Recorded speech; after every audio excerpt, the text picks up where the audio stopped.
তো হচ্ছে যখন আপনারা এরকম হচ্ছে যে একটা জিমেইলে আসবেন, আপনাদের নিজস্ব জিমেইলে, যখন আপনাকে হচ্ছে যে ক্যানভা অ্যাকাউন্ট ক্রিয়েট করা লাগবে, তখন কিন্তু হচ্ছে যে আপনাকে প্রথমত আপনার যদি আগের অ্যাকাউন্ট থাকে তাহলে ভালো, আলহামদুলিল্লাহ ভালো।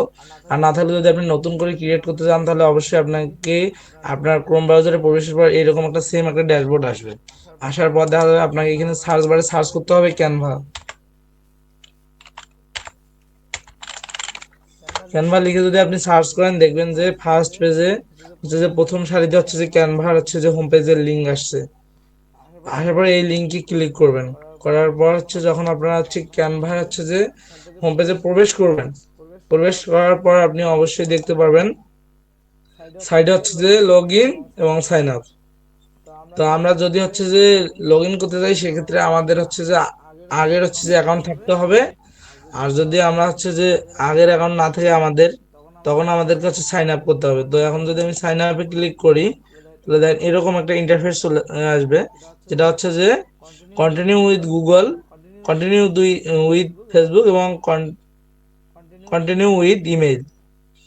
তো দেখেন আমরা যদি ইমেল দিয়ে বা ফেসবুক দিয়ে করতে যাই সেক্ষেত্রে আমাদেরকে অনেক প্যারা পোহাতে হতে পারে।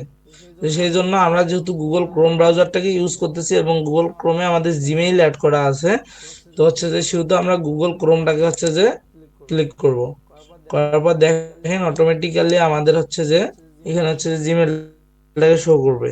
সকলেরই ক্ষেত্রে সেম, যদি আমাদের হচ্ছে যে এখানে জিমেইল অ্যাড করা থাকে ওই ক্রোমে সেক্ষেত্রে শো করবে।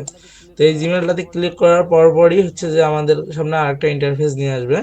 আসার পর এইখানে আমাদেরকে কন্টিনিউ ক্লিক করতে হবে, বা যেটাকে বলে পারমিশন দিতে হবে।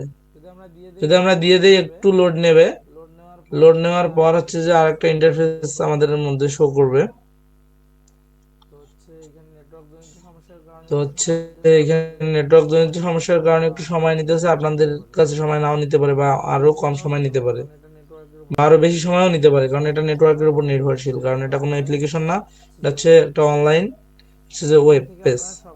তো এইখান থেকে আপনারা সকলে অবশ্যই হচ্ছে যে স্টুডেন্ট সিলেক্ট করবেন। তাহলে স্টুডেন্ট সিলেক্ট করলে আপনারা হচ্ছে যে সুযোগ সুবিধা পাবেন, একটা ফ্রিতে একটা ভালো সার্ভিস পাবেন ইনশাল্লাহ। তো এখান থেকে আপনাদের ইচ্ছা মতো যে কোনো একটা হচ্ছে যে সিলেক্ট করে দেবেন বা স্কিপ দিলেও হবে, কোনো সমস্যা নেই। আমি এখানে হচ্ছে যে ইউনিভার্সিটি দিলাম। দেওয়ার পর দেখেন অলরেডি কিন্তু আমার অ্যাকাউন্টটা ক্যানভা অ্যাকাউন্টে ক্রিয়েট করা শেষ। তো